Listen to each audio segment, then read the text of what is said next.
अध्यक्ष आहेत.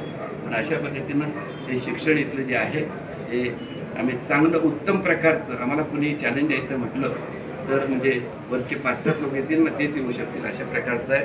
कारण शरद पवार साहेबांनी ते आक्षेप केलेला आहे. शरद पवार साहेब यांनी इथला आमचा इतका मोठा मुख्यमंत्री आणि हे सगळे आमदार सरकार झाल्यावर साताऱ्यामध्ये सत्कार ठेवलं. पवार साहेब स्वतः त्यांनी आयोजित करायला लावलं, मी सर्व सत्कार ठेवलं. तर त्याचं कारण शिक्षण क्षेत्रात केलेलं आमचं हे काम आहे. समाज क्षेत्रात सेवा म्हणून आम्ही करतो. राजकारण आमच्या आता त्यांच्या डोक्यावर दिलेलं आहे. म्हटलं तू कर बाबा, काय करत ते गुजरात पण तूच कर. मी आता पंचायतवर निवृत्त झालो आहे, पण आता हे काम करत राहा मरेपर्यंत. जसं तुम्ही आता म्हणालात की अगदी शेवटच्या एक दोन प्रश्न. जसं तुम्ही आता म्हणालात की ते बघितल्यावर माहीत पडतंच की किती उच्च दर्जाचं अशा प्रकारचं हे सगळं तुम्ही विस्तारीकरण केलेलं आहे, कॉलेज निर्माण केलेलं आहे. त्यामुळे अशा एक गोष्ट बघा, हे चांगलं लॉ कॉलेज बिल्डिंग चांगलं आहे, आत आलं बरं वाटतं, बाहेरून बरं वाटतं. शिक्षणही तशाच प्रकारे मिळायला पाहिजे. पण या शिक्षणाचा फायदा गोरगरिबांच्या केसेस चालवायला, त्यांच्यावर होणारा अन्याय. एक लॉ कॉलेज आहे तर कोर्टामध्ये ते उभे राहतील, उच्च न्यायालयात राहतील, हायकोर्टात राहतील, पुढे सुप्रीम कोर्टावर जातील. तर आता आमचा हा राहुल करत ते जातोय ना कोर्टात, प्रॅक्टिस करतोय सुद्धा. तर हे करत असताना त्यांनी सामान्य माणसाला न्याय मिळाला पाहिजे. पैशाची मोठी अपेक्षा न ठेवताना आपण जे शिकतोय या शिक्षणाचा फायदा गोरगरिबांच्यासाठी मिळावं.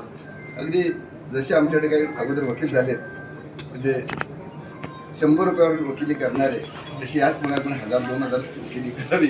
म्हणजे त्यांनी 50,000 40,000ची चांगली केस लढवावी आणि त्यात कमीत कमी पैशामध्ये जनतेची सेवा करावी, ही आमच्या अपेक्षा आहेत. इकडे होणारे तरुण जे आहेत त्यांना आम्ही जे भगतसाहेबांनी जे काम केलं आहे, क्रिमिनलवाल्यांनी जे काम केलं आहे, तर त्या प्रकारे आपल्याला ह्या लोकांनी सुद्धा म्हणजे वकील झालेले त्यांनी ते काम करावं अशी आमची अपेक्षा आहे. आणि मला वाटते इथे जे संस्कार होतात, शेवटी संस्कारावर आहे सगळं काय. तर जे संस्कार आपण आमच्यावर झालं त्यामुळे आम्ही घडलो.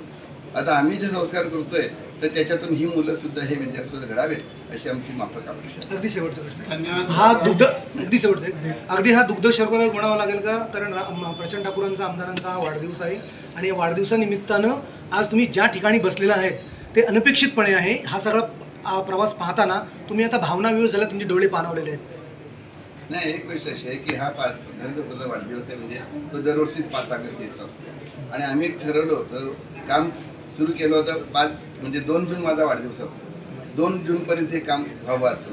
पण नंतर महिनाभर लेट होतं आहे समजल्यानंतर म्हटलं मग आता जूनमध्ये नव्हतं, जुलैमध्ये होईल पण 5 ऑगस्टला केलं अधिक चांगलं. आणि आम्हाला वाटतं आता सगळं काम पूर्ण झालेलं आहे. अपुरं असं वाटलेलं नाही, काही कधी केलेलं नाही. तर हा दुग्ध खरोखरच आहे आणि अगदीच दुग्ध म्हणजे ठरवलं ना आलं नाही, मग जवळपास ऑगस्ट ते घेऊया. आणि मला वाटते एक स्मरणात राहील. त्या संस्थेचं हे ऑफिस प्रशांत ठाकूरांच्या वाढदिवशी झालं, हे स्मरणात राहणं अधिक चांगलं आहे मला वाटते. आणि त्यात आपण नाही की आपल्या मुलांची वाढदिवस ठेवताना काय तर हे करतो, तर तसं आपण मला वाटते माझं नाव राम बाबांनी माझ्या ठेवलं, माझ्यावर राम ठेवलं. मी राम काय झालेलं नाही, पण रामाचे संस्कार थोडे म्हणून मी चाललेलं आहे. तर तसं प्रशांत ठाकूर शांत आहे, शांत चित्ताने त्यांनी हे संस्थेचं कारभार पुढं करावं अशी आमच्याशिवाय परेशने करावं.